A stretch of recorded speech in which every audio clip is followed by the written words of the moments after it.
Lunes 30 de abril. Saludos, señoras, señores, bienvenidos un día más a este espacio, a esta revista de prensa, en este paréntesis entre días festivos que tenemos en este último día del mes de abril, con mucho mayo, con mucha festividad en las portadas de los periódicos que, como cada día vamos a repasar, Diario Córdoba, Diario ABC, Diario El Día. Como cada lunes nos acompaña Francisco Pollato, director del Diario ABC. Paco, bienvenido. Hola, buenos días. Gracias por tu visita. Un día, bueno, eso, complicado, estamos en un día entre festivo y festivo, en este puente largo que está siendo marcado por el mes de mayo. De hecho, buena parte de los titulares son para este asunto. El Diario Córdoba titula en su portada: el mayo cordobés genera más de 34 millones de euros, lo estamos viendo con fotos de los patios, de las cruces, que han resultado ganadoras en el concurso y referencias en todos los periódicos a este tema, el tema de las cruces, el tema de los patios.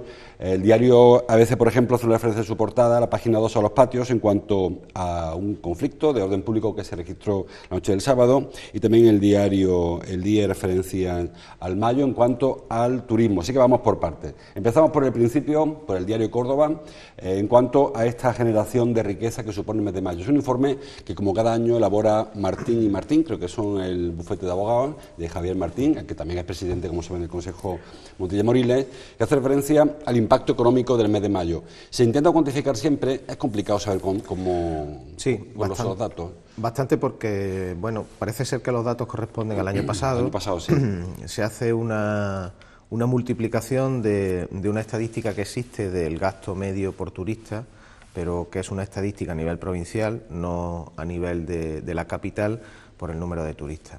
Bueno, evidentemente da una aproximación de lo que supone el mayo festivo en Córdoba, que evidentemente en los últimos años ha ido incrementando el número de visitantes y que, bueno, quizás viene a poner en solfa la cuestión ahora, en unos momentos en el que las previsiones que nos han ofrecido los distintos establecimientos hoteleros no son tan buenas como en años anteriores, y empieza a notarse una leve caída de visitantes y de pernoctaciones, que bueno, que habrá que esperar también a que se desarrolle todo el mes para ver si finalmente se lleva a cabo, o las reservas de última hora, que también vienen funcionando muy en función de la meteorología, pues acaban cumpliendo unas mayores previsiones. Yo creo que aquí el problema está en ese debate latente que está habiendo últimamente, para mí un debate injustificado y un debate en el que tenemos que ser muy cautelosos sobre, primero, la supuesta saturación o el supuesto perjuicio de las actividades de alojamientos turísticos en el casco, y después la propia regulación de este fenómeno, que sí me parece más importante, sobre todo porque si no está legalizado se convierte en una competencia directa y clandestina de los servicios y establecimientos hoteleros. Yo solamente me gustaría recordar un dato muy importante que se produjo, creo que la semana pasada o hace algunos días, en cuanto al primer trimestre de 2018 en el turismo, y es que ya se está percibiendo un descenso del número de turistas y de pernoctaciones en Córdoba. Estamos hablando ya de un 5 o 6% respecto al primer trimestre de 2017. Probablemente porque está ocurriendo lo que está ocurriendo en el resto de España. El turismo extranjero está volviendo a destinos que, por el terrorismo yihadista, por la inseguridad internacional, se habían convertido en lugares de no paso. Estamos hablando, por ejemplo, de Túnez, de Egipto, lugares muy turísticos para el visitante foráneo, que en estos últimos años había aparcado, y parece ser que ahora se está retomando de nuevo esos canales, y eso, queramos o no, acaba perjudicando un poco a Córdoba. Pero yo creo que deberíamos concentrarnos un poco más en qué hay que hacer para que este porcentaje, que empieza a aparecer en negativo, se pueda mitigar de la mejor manera posible. El diario El Día trae en la parte alta de su cabecera un dato de turismo, precisamente, que va en contradicción con lo que hemos leído la semana pasada. Dice que las noches de hotel subirán un 3% durante el mes de mayo. Son estadísticas a nivel andaluz, no están provincializadas, sino que es un dato general, pero que a lo mejor sí que se contradice con lo que veníamos hablando, porque la tendencia, como tú bien decías, es a la baja. Hay quien piensa que este descenso que se registró o que se vio, se constató el trimestre primero del año, se compensa con las noches, no digo ilegales, pero sí no reguladas o no contabilizadas de los apartamentos turísticos, porque esas no se cuentan. Claro, no sabemos cuál es el alcance de los usos de los apartamentos turísticos que no están regularizados. Claro. de los pisos que se están poniendo en los portales de Internet para el alquiler. Evidentemente, pongámonos por un momento en la piel del turista. Si nosotros fuésemos a un sitio como Córdoba, donde también hay que decir una cosa, los precios en los hoteles en el mes de mayo, en algunos casos son prohibitivos por una noche, sí. Se llega a pedir 240, 250 euros, estamos hablando de hoteles de 4 estrellas por una noche. ¿Por persona? Por persona. Lo cual, evidentemente, con ese precio puede que se alquile un apartamento turístico durante 4 o 5 días. ¿Para varias personas? Para varias personas. Con lo cual, evidentemente, desde el punto de vista del turista, está claro, ¿no?, cuál es la opción, ¿no? Además, en unas condiciones buenas, bien ubicado, y ya sabemos todos que Córdoba es muy manejable, muy transitable. Claro, ahí está el tema. No sabemos el alcance de este fenómeno clandestino, y a lo mejor esa caída del turismo que estamos hablando, pues no es tal caída, porque se compensa con esos otros visitantes que no son contabilizados. Normalmente en estas estadísticas son encuestas que se hacen en los establecimientos hoteleros. Claro. En estos apartamentos no se hacen esas encuestas. Por eso, indudablemente, hay que pedir que este fenómeno se regularice, se legalice, y evidentemente, bueno, también se puede animar a que se abran negocios legales de apartamentos turísticos, que es una oferta más atractiva siempre para el turista, y que los hoteles, bueno, pues revisen también su política de precios. ¿Qué ocurre con los hoteles? ¿Por qué estos precios de 240 euros? Porque el resto del año, y sobre todo a diario, entre los lunes y los viernes de otra semana, esos mismos hoteles que cobran 240 euros por habitación y persona en la noche pueden llegar a cobrar 50 y 60 euros. Hay un desfase enorme entre unos precios y otros por la falta de demanda que se produce entre los lunes y los viernes en Córdoba, que ya da pie a otro debate bastante profundo sobre esa falta de atractivo, de tirón de la ciudad entre semanas. Con respecto a lo que tú decías del turismo que visita la orilla sur del Mediterráneo, hablamos de Argelia, de Libia, de Túnez, incluso de Egipto, que se han visto muy castigadas por el terrorismo. Ese es un turismo más de sol y playa, fundamentalmente, que Córdoba en teoría no debería afectarle. A lo mejor es que también había que definir mucho nuestra oferta turística para evitar esa competencia que todo el mundo ve que se nos viene encima. Bueno, es un turismo de sol y playa de alguna forma relativo. También estamos hablando de Túnez, de Egipto, lugares patrimoniales, evidentemente con playa. Aquí podría ser ese suplemento de la playa, la Costa del Sol. Pero es un turista normalmente europeo, centroeuropeo, francés, alemán, italiano, británico, que indudablemente por estas circunstancias de seguridad deriva a lo mejor en su visita hacia España. No digamos que se tiran aquí semanas y semanas, pueden venir varios días, pero ahí es donde Córdoba se hace pujante y competitiva en esa especie de mezcla del patrimonio y de la costa, teniendo Málaga prácticamente a una hora, ¿no?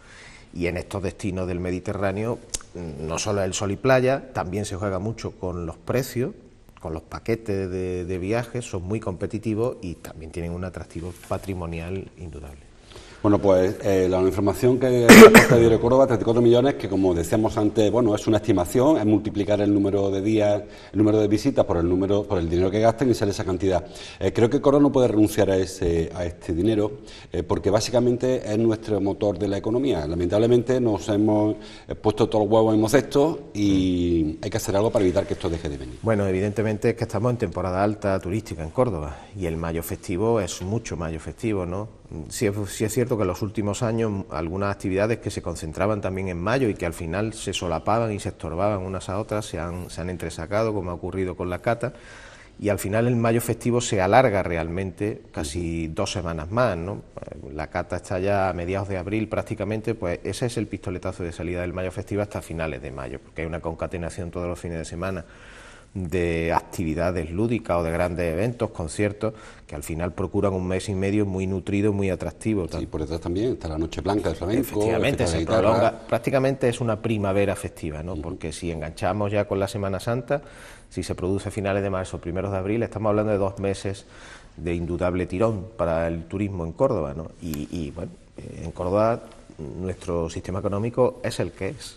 Evidentemente esto no se puede cambiar de la noche a la mañana, se puede apostar, otras veces lo hemos hablado aquí, por otros sectores como el logístico, el de investigación, pero eso requiere mucho dinero, mucha inversión, mucho esfuerzo, mucha voluntad política que hasta ahora no está viendo, ¿no? Y este es el que día a día, como yo digo muchas veces, Esta es la infantería de la economía cordobesa. Esta es la que todos los días abre, levanta la persiana y está generando actividad económica al visitar un monumento o al entrar en una taberna o en una tienda. Y debemos cuidarlo y sobre todo no frivolizar con el turismo, ser responsables, pero no frivolizar con lo que pueda estar pasando en el turismo, que realmente no es así, porque, como decía al principio, estamos perdiendo turistas en estos primeros meses del año 2018. El diario Córdoba aparece en una fotografía, hemos visto antes, de las 3 cruces ganadoras. La del Huerto es el casco histórico, que por cierto a partir de la 1:30 aproximadamente estaremos en directo de esa cruz para ofrecer un especial sobre las cruces. La de la Asociación Vecinal San José Obrero, que es zona moderna, y la de Acpacis en recinto cerrado. Ha sido un fin de semana con mucha gente en las cruces, mucha gente, fin de semana que se estira hasta mañana martes. Hay mucha festividad de cruces, incluso decían algunos de los que organizan las cruces que vienen incluso de Madrid, de Piedad de Solteros, y se ha montado una movida con respecto a las cruces, que hay quien piensa que puede incluso acabar con la caída de oro. El diario ABC trae la portada hoy. Esta reyerta que hace yo en referencia, ha habido varios conatos de incidentes. El más grave quizá el que hace referencia el diario ABC, con 40 personas mezcladas implicadas en esa reyerta. Sábado, sí. Bueno, a ver, que Córdoba es también un destino preferente para las despedidas de solteros, eso parece que está cobrando fuerza, ¿no? Evidentemente, a un tiro de piedra con el AVE un fin de semana en un lugar tranquilo, pues también es un destino apetecible para estas fórmulas un tanto singulares de hacer turismo. ¿Qué ocurre con las cruces? Quizás en los últimos tiempos está sucediendo algo, y hoy titulábamos nosotros la crónica que hemos hecho un poco de esa manera, hablábamos de cruz de día, cruz de noche. Sí. Parece ser que se están generando como dos ambientes en las cruces, ¿no? El ambiente de mediodía, que como ocurre en la feria es un ambiente más familiar, más sosegado, entre comillas, o quizás donde algún tipo de conatos, de reyertas, de peleas están mucho más lejos, no parece que la gente se controla un poco más. Y luego están las cruces de noche, donde ya hay ciertas horas o ciertos momentos en que la cruz y el entorno de la cruz pues ya se convierte o en el pasto del botellón o el alcohol campa a sus anchas. Yo no sé, quizás lo que voy a decir a lo mejor no, bueno, no hay muchas personas de acuerdo conmigo. No sé si a lo mejor sería conveniente restringir las barras en una de las partes del día, en las cruces. Puede, y hay quien defiende que incluso desaparezcan las barras en las cruces. Desaparecidas las barras y el alcohol probablemente tuviéramos menos problemas. En los patios no hay barras. Las hubo hace tiempo, se montaban barras, yo recuerdo, en San Basilio. En el Alcázar Viejo sí se montaba. En el Alcázar Viejo, pero en los patios no hay barras. Aquel que quiere comer o beber se tiene que ir a un bar. Pero no hay barras, no hay problemas de ese tipo. Indudablemente las cruces son una fiesta, que no se nos olvide, de un calado religioso, católico, tradicional en Córdoba, evidentemente, que agrupa a muchos colectivos, en este caso a muchas hermandades, que gracias a la cruz obtienen recursos importantes, ¿no? Ellos no tienen la culpa, evidentemente, de que se produzcan luego estas reyertas o estos problemas. Pero yo no sé si sería bueno calibrar esta idea, ¿no?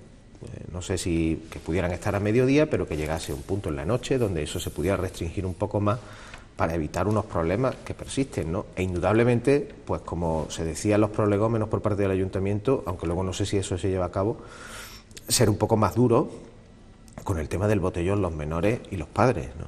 Supongo que a unos padres que le llegue una multa de 600 euros porque su hijo está haciendo botellón donde no tiene que hacerlo, puede ser una medida disuasiva, ¿no? Hay que recordar que en Granada se prohibieron las cruces, bueno, se prohibieron. Las barras. Primero se recortó las cruces de 4 días a 1, solamente hay una noche de cruces, que es la noche previa al Día de la Cruz. Y no hay barras tampoco en Granada, este año creo que han dejado 2 o 3 barras muy controladas. Hay, como lo que decía Paco, de 48 cruces que he montado este año, solamente hay 5 que son de asociaciones vecinales. Es que son quizás las más tradicionales, el resto, 20 y tantas, casi 30, son de hermandades que, bueno, tienen una finalidad recaudatoria, fundamentalmente recaudatoria, de conseguir recursos, básicamente. Ha cambiado un poco el concepto de hace 20 años ahora aquí con respecto a las cruces. Bueno, pero hay cruces que llevan las cofradías que son muy tradicionales, que son muy populares, como las que tenemos todas, y además están en espacios maravillosos, ¿no? La Cruz del Bailío, la Cruz de Santa Marina, las que hay por el centro más histórico. Es decir, yo no digo que quisiera explicarme bien para que no se me entienda que yo personalmente estoy en contra, en absoluto. Yo lo que creo es que hay que velar por la salud de esta festividad. Yo creo que si la cruz es una fiesta que tiene un sentido religioso, que la cruz debe tener un lugar protagonista, que en muchos casos uno ya se encuentra la cruz a 25 metros de la barra, si la ves, y que quizás el componente del alcohol, de la barra, yo creo que tendría que pensarse un poquito más, ¿no?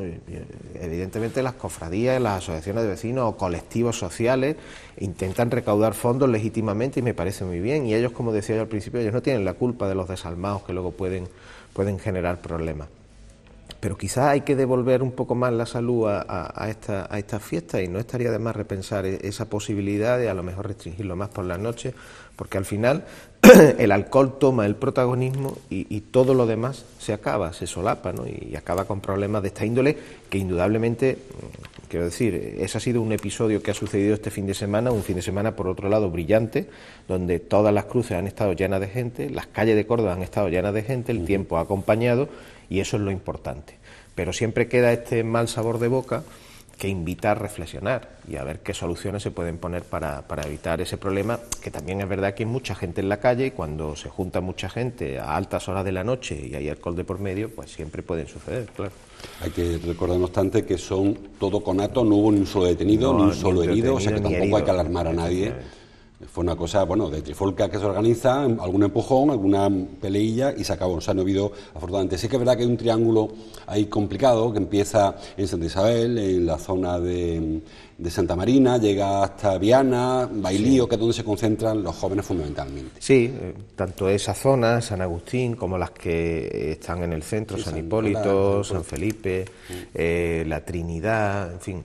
Es que son muchas en muy poco espacio, sí, ¿no? Y hay mucho tránsito de personas, y como digo, sobre todo las zonas aledañas donde se producen los botellones, pues bueno, pueden derivar en estos episodios. Hay que decir que esta noche, mañana, comienzan los patios, mañana, para aprovechar el turismo madrileño fundamentalmente, que sí, están de puente hoy y mañana fiesta en Madrid, pasado también es fiesta en Madrid, con lo cual este año hay un solapamiento además de festividades. Ayer había Batalla de las Flores, cruces, mañana hay cruces, patios.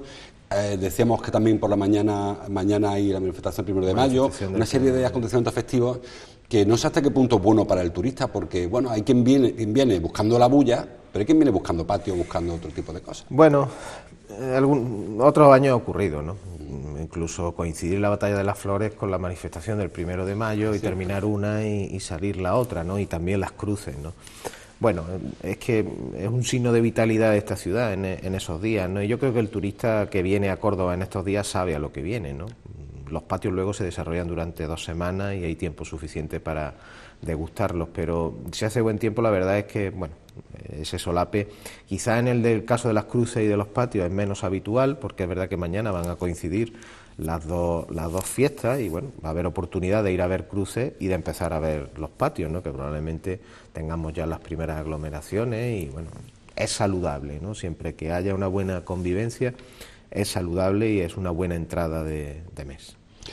También el diario El Día trae una foto para la de las Flores que se vivió ayer, también lo pudieron ver ustedes en esta tele, luego verán el reportaje. Bueno, un festejo que se ha ido quedando un poco ahí oculto, ¿verdad? Porque inicialmente era el acto que anunciaba la fiesta del mes de mayo, ahora queda un poco ahí medio, como sí, que se Es cierto, antes era el pórtico de entrada, sí, por la significación de la flor, pero ya el hecho de que la cata, la romería de Santo Domingo se produzcan antes, claro, abre quizás el mayo festivo, y entre esta punta de inflexión que suele haber con las cruces y el 1 de mayo, pues pasa un poco desapercibido, ¿no? Siendo una celebración y un evento, la verdad es que bastante singular y sí, llamativo, ¿no? Bastante bonito por siempre el colorido y el uso de las flores, pues quizá habría que repensarlo un poco, darle un espacio, un protagonismo mayor, porque indudablemente a los ojos del visitante, curioso cuanto menos es. Sí. Bueno, vamos con la foto. Los tres periódicos eligen la fotografía del partido de ayer del Córdoba-León, un resultado contrario, como saben, a los intereses del Córdoba. Dice el diario Córdoba: el Córdoba Club de Fútbol sigue en descenso al caer el León. El diario ABC: la cultural leonesa echa el freno al Córdoba y enfría la racha de resultados para salir de la zona de descenso. El diario El Día: toca levantarse, titular, un mal partido perjudicado por el árbitro. El Córdoba cae el León y se aleja de la permanencia. Bueno, era una jornada propicia en el caso de ganar. No fue la peor de las jornadas porque los restos de resultados tampoco han hundido al Córdoba especialmente, pero sí que de nuevo tenemos una diferencia importante ya con el antepenúltimo, o sea, con el que nos antecede, y queda menos partidos, cada vez que lo peor. Sí, evidentemente yo creo que el mal regusto queda porque yo creo que había expectativas en la afición y en el propio equipo de que se podía sacar algo más positivo de León, ¿no? Incluso la victoria. De hecho, si el Córdoba hubiese ganado, hubiese salido de los puestos de descenso. Y quizás ha sido un traspiés, un paso atrás, porque tampoco el equipo parece que dio muestras a lo largo del partido de ir a por los 3 puntos claramente, o de haber sabido manejar una situación en la cual el equipo local, en la cultural leonesa, desde el primer momento pareció que estaba muy enchufado y muy metido en el partido, ¿no? Supo manejarlo bien y además al final, cuando empieza la reacción del Córdoba, pues entre ese gol mal anulado por parte del árbitro y porque también los jugadores de la cultural supieron cortar el ritmo con tarjeta y en los últimos momentos, que parecía que podía llegar incluso hasta el empate, pues no surtió efecto la reacción y al final es un paso atrás, quedan partidos todavía. Se pone como unos peldañitos más difíciles, pero bueno, el Córdoba tiene que seguir siendo fuerte en casa, ¿no? Y el próximo partido es un hueso muy duro, que es el tercero, me parece, la clasificación, el Huesca.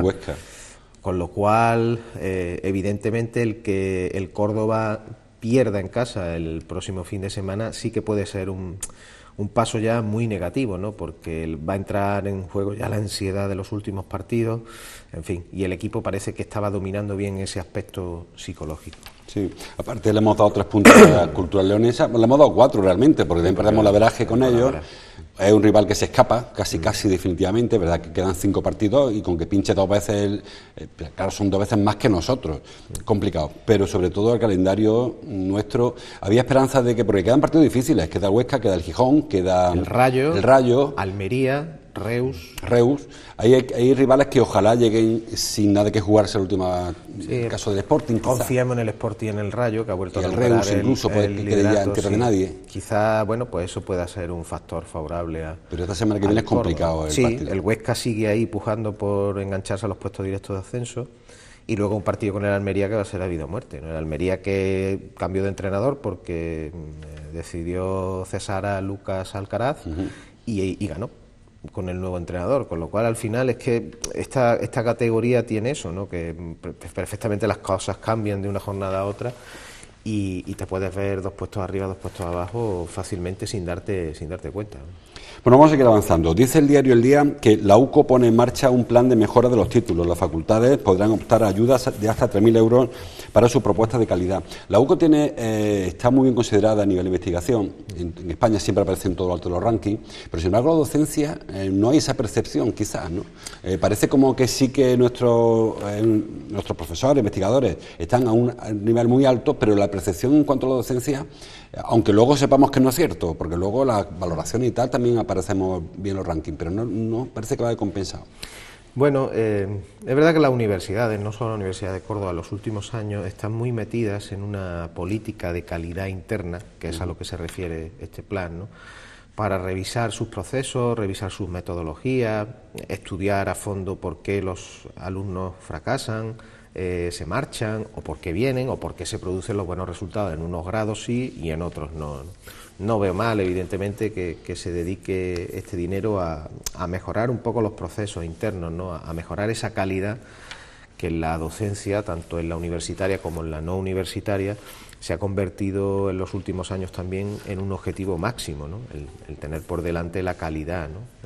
El auditarse internamente para que se detecten dónde están esos problemas, algunos, como tú decías, que puedan considerarse desde el punto de vista de la docencia, y para en esa guerra que siempre hay, en esa competencia entre las universidades por llevarse unos alumnos y otros, pues ser los más competitivos, ¿no? Los que ofrezcan mejor calidad, mejor número, no solo en la parte de la investigación, sino en la docencia. Claro, porque porque es verdad que hace algunos años Córdoba tenía una oferta de títulos reducida y eso hacía que muchos alumnos se fueran de Córdoba para estudiar. Sin embargo, hoy tenemos una oferta amplia, todavía faltan grados, lógicamente, pero sigue habiendo estudiantes que se van de Córdoba a estudiar cosas que se estudian en Córdoba.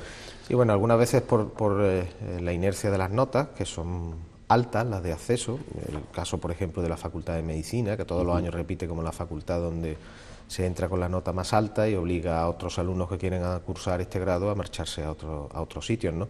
Es verdad que la cartera de estudios se ha ampliado, pero es verdad que a otras universidades cercanas han ampliado su cartera de estudios en los últimos años también, ¿no? Es que hoy prácticamente se puede estudiar todo en casi todas partes. Hoy tenemos una universidad muy cerquita de casa y eso es lo que decía antes, que obliga a una competencia feroz y a que toda la maquinaria interna se engrase, se revise para depurar cualquier zona oscura y poder competir y tener unos estudios que ofertar con calidad, ¿no? Y calidad medible, ¿no?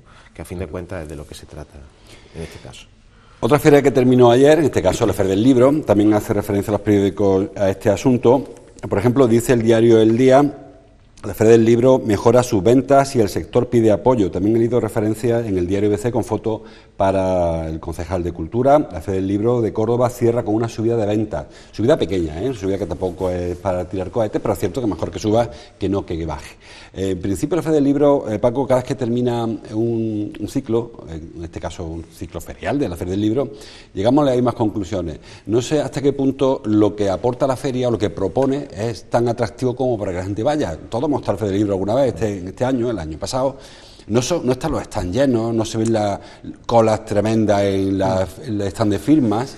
A ver, yo tuve oportunidad de estar el viernes en la feria, presentaba la novela de Pepe Calvo, de La Biblia Negra. Casualmente nos decía luego la organización, después de que firmase libros, que había sido prácticamente el autor que más firmas había tenido, ¿no? Yo quizá he echado en falta, lo que pasa es que también son unas fechas muy complicadas, porque hay ferias del libro en todas partes, ¿no? Sí. Y estás compitiendo otra vez con lo mismo. Pero yo creo que independientemente de esa subida de ventas, es decir, independientemente de la población lectora, de las personas que son lectoras y que van a ir a la Feria del Libro a comprar libros, novedades, que van a degustar un paseo por los stands, una buena mañana comprándose libros, porque eso va a estar ahí, afortunadamente sigue estando ahí y con buenos signos. Yo creo que el esfuerzo tiene que venir un poco pues por esos autores de bandera, de escaparate, por los que hay que luchar, ¿no? Porque indudablemente son los que atraen a un mayor público y hacer más visible las firmas de estos autores. Es verdad que es complicado porque esos autores están por toda España, ¿no?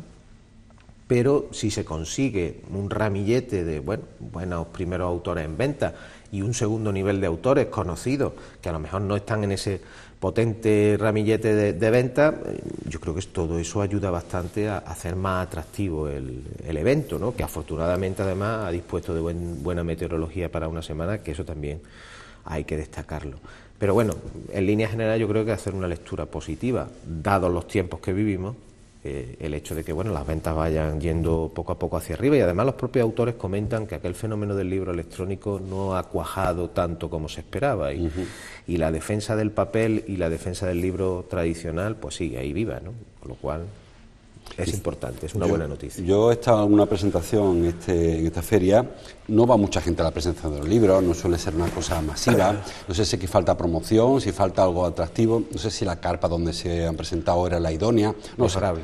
Es bastante mejorable quizás, ¿no? Sí. Entonces yo creo que lo mejor de todo es que, no sé si es un tema de recursos, probablemente sea un tema de recursos, sí, de actividades. He hecho en falta muchas veces que los institutos promuevan visitas de los escolares, porque a fin de cuentas son los lectores de mañana, y de hoy ya. Sí, llevas razón en ese sentido, quizás habría que hacer una tarea más larga con los centros escolares, con los institutos, dedicar un apartado a este público, en ese programa paralelo que hay, y quizá al final sea una cuestión de más inversión, ¿no? Es difícil de todas formas, ojo, y además nosotros que a veces organizamos muchos eventos conferencias y llevamos ya varios años dedicando un ciclo a la cultura junto con Caja Sur de autores, y nos podemos dar por satisfechos por la grata respuesta que hay del público, pero es difícil en Córdoba reunir a 100, 150 personas en un acto de índole cultural, eso es difícil. Sí. Pero en un caso como la Feria del Libro, pues quizás habría que echar un poco más la carne en el asador, ¿no? Y intentar, como decía, entre autores de renombre, entre una tarea de mayor promoción, que prácticamente es que se inaugura la feria y no nos hemos ni enterado, ¿no? Porque además también entra en ese sándwich de las cruces del mayo festivo, que por las fechas no tiene más remedio, pero bueno, también eso puede ser un trampolín. Estos días estaba lleno de visitantes en la ciudad, ¿no? Y la Feria del Libro estaba abierta, puede que eso haya influido en el incremento de las ventas, ¿no? Creo que se pueden hacer cosas más interesantes y una apuesta más decidida, ¿no? por la Feria del Libro, teniendo en cuenta, como decía, que al final ferias del libro hay en todas las ciudades, en Sevilla, en Málaga, en Madrid, Zaragoza. Todas a la vez prácticamente. Todas a la vez, y todos los autores pues intentan ir a los sitios más importantes, ¿no? Hay referencia, estamos terminando, referencia en todos los periódicos al deporte nacional, triunfo de Nadal en el Godó, triunfo del Barça, que como destacan los periódicos, destaca el diario ABC, ganó la Liga sin perder un solo partido, quedan todavía 4 o 5 partidos, creo, en primera, pero hasta ahora un récord histórico el del Barça, triunfo de Carolina Marín en el europeo de bádminton. Le dejo por el final una información que publica el diario ABC, un sondeo o una especie, bueno, sí, un pulsar la situación en urbanismo, titula ABC, más personal y tecnología y menos trámites para desatascar urbanismo. El diario ABC ha hecho eso, pues un sondeo entre varios agentes afectados del atasco que existe en la gerencia de urbanismo con la licencia fundamentalmente, y al final llegamos a la conclusión que ya todos hemos dicho antes durante mucho tiempo. Hace falta recursos, fundamentalmente. Córdoba vivió una época brillante del urbanismo, en la época de los 90, cuando el plan Renfe, etcétera, luego se vino abajo con la crisis, y ahora parece que no somos capaces de amoldar la situación actual con los recursos que tenemos. Sí, la maquinaria no responde al ritmo que presenta la actividad, ¿no? Que es cada vez mayor. Es un problema bastante serio y es un problema que afecta a bastante gente en Córdoba, con la que, al hacer el ejercicio que nosotros hemos hecho hoy en ABC, de pulsar la opinión de arquitectos, aparejadores, empresarios, hosteleros, arquitectos con nombre y apellido, que son las personas que diariamente además trabajan con la gerencia de urbanismo, bueno, pues hemos intentado pulsar qué soluciones son las que ven ellos que podrían mejorar el atasco, reconocido además por el propio ayuntamiento, que existe en la gerencia, especialmente en el servicio de licencias, ¿no? Y es fundamental que una maquinaria como esta no se convierta en un estorbo, cuando hay muchísima actividad pendiente, atascada con los expedientes en la mesa, ¿no? Siendo además particularmente complicada el perfil que presenta la gerencia de urbanismo, internamente, estructuralmente e independientemente, casi diría, del partido que gobierne. Es decir, con el paso del tiempo se ha convertido en un problema al que habría que meterle mano, dicho así, de esta manera un poco vulgar, porque gobierne quien gobierne, el problema está, ¿no? ¿Y qué soluciones plantean? Pues primero, personal. Parece que se están poniendo las bases de hacer contrataciones temporales, pero hay tal pico de trabajo que quizá habría que estudiar más sesudamente cómo, si no se puede contratar ahora mismo a más personal, a lo mejor hay personal dentro de la gerencia de urbanismo que tiene muy poca carga de trabajo y que podría destinarse a reforzar el servicio de licencias. Y a bote pronto se me ocurre un ejemplo en el servicio de proyectos, ¿no? No es que veamos todos los días proyectos nuevos de la gerencia de urbanismo, tiene un servicio de proyectos muy importante la gerencia de urbanismo. Quizás esos arquitectos, esos técnicos se podrían destinar a reforzar el servicio de licencias y darle una mayor agilidad a la cantidad de proyectos que hay. Plantean la opción tecnológica, evidentemente, trámites online que ya hoy en día en la administración y en otros departamentos existen y facilitan mucho las cosas. Y la burocracia, entendida, yo creo, como con la visibilidad de esos casos que hemos visto en estos últimos tiempos de Cosmos, de Rabanales Plaza, el parque comercial de Rabanales, cómo al final se entra en una amalgama de informes, contrainformes, estudios preceptivos, no preceptivos, que enmarañan de tal forma el devenir de un proyecto que acaban aburriendo a esos inversores. Cuando no, esos inversores aterrizan por primera vez para presentar un proyecto y ya se le pone tal cantidad de trabas delante que desisten de seguir adelante. Hay dos reflexiones con las que yo me quedo de este asunto. El primero es que hablaba Paco de la tecnología, porque no solamente para el tema de urbanismo, sino incluso con las colas que hemos estado viendo estos días pasados, la última semana, el último mes, en la Oficina de Atención al Ciudadano, hay mucha gente que va a pedir un papel que en cualquier sitio te lo dan por internet y hay que hacer colas de 2, 3, y ahora con el tema de la cita previa incluso hay que esperar semanas para un papel que se podía dar un botón e imprimir en tu casa. Efectivamente. No somos capaces de avanzar en este sentido. No, y además el Ayuntamiento de Córdoba particularmente en eso tiene todavía mucho camino que recorrer, tú lo has dicho muy bien, hoy en día con la firma digital que tenemos cualquiera de nosotros, que podemos hacer con el borrador de la declaración de la renta desde nuestra casa prácticamente. Desde el móvil. Y desde el móvil, no se entiende muy bien que a lo mejor para trámites que son menores o secundarios o simplemente obtener un papel, pues se tenga que esperar 2 y 3 semanas. Además, ese atasco que está habiendo también en la Oficina de Atención Ciudadana, para resolver ese problema, ahora se está entrando en otro problema, que son las comunicaciones o el teléfono que se utilizan para otro tipo de consultas, que ahora mismo está inhábil, ¿no? Y todavía sorprende más en una administración tan paquidérmica, tan grande como es el Ayuntamiento de Córdoba, donde pueden trabajar perfectamente más de 2.000 personas, y que cueste tanto mover esa maquinaria para cosas de diario, además, accesorias y de trámites normales que a lo mejor te dan cita para dentro de 2 semanas, ¿no? Y creo que hay que desarrollar más telemáticamente la administración local, y en este caso el Ayuntamiento de Córdoba. Y el otro asunto es el de la externalización, que una de las propuestas que hacen los agentes a los que vosotros habéis consultado, es un choque que se prevé, si se llegara al caso, con sindicatos que están muy en contra de externalizar servicios, es decir, encargar a personas ajenas a urbanismo a agilizar el trabajo. Pero muchas veces nos planteamos hasta qué punto el Ayuntamiento, con el corsé que significa el Estatuto de la Función Pública, las limitaciones que eso provoca, hasta qué punto no hay que externalizar algunos servicios para la eficacia de la gestión ciudadana. Muchas veces la externalización se convierte en el recurso desesperado ya ante la situación que hay. Yo vuelvo a incidir en que creo que hay más de 60 personas trabajando en la gerencia de urbanismo. Pero es que hay un corsé muy grande, es que cambiar a una persona de departamento es imposible. La externalización de servicios muchas veces conlleva generar desgraciadamente otro problema, y es que los que trabajan dentro no se fían de los que están fuera. Y al final este papel tiene que volver otra vez aquí adentro a la gerencia de urbanismo, ¿no? Y se genera ahí una especie de competencia desleal o intereses encontrados que no sé si redundarían en beneficio o no. Caben otras posibilidades. Puede ser que el servicio de licencia sea recuperado por el Ayuntamiento, por la matriz de la administración local, y bueno, y se le dé el protagonismo que probablemente en estos momentos requiere, ¿no?